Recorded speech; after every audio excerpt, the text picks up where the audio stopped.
The overall hype surrounding a series can completely make or break your experience. So these are my overhyped, underhyped, and appropriately hyped science fiction and fantasy series.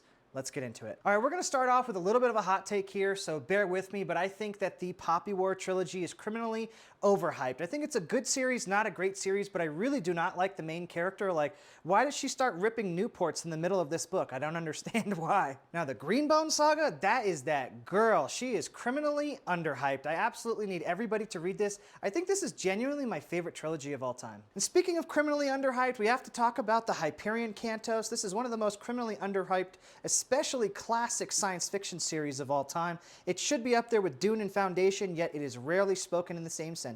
The Sun Eater series by Christopher Ruocchio, I think this year is finally being appropriately hyped.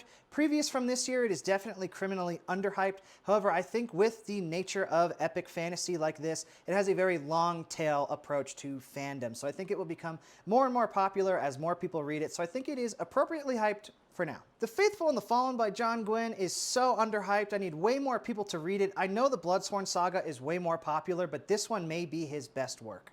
This one may be my hottest take yet, but I do think that the Dungeon Crawler Carl series, at least where I'm at, between books 1 through 4, is a little bit overhyped.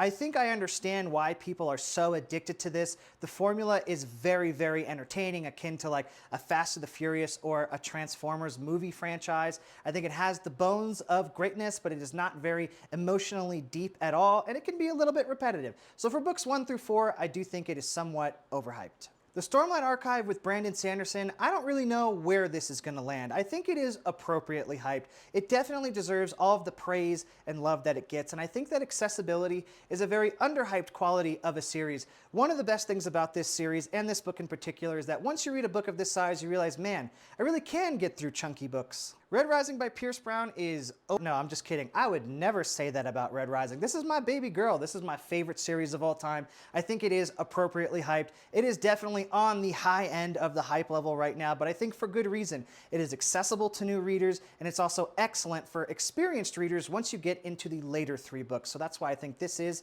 appropriately hyped.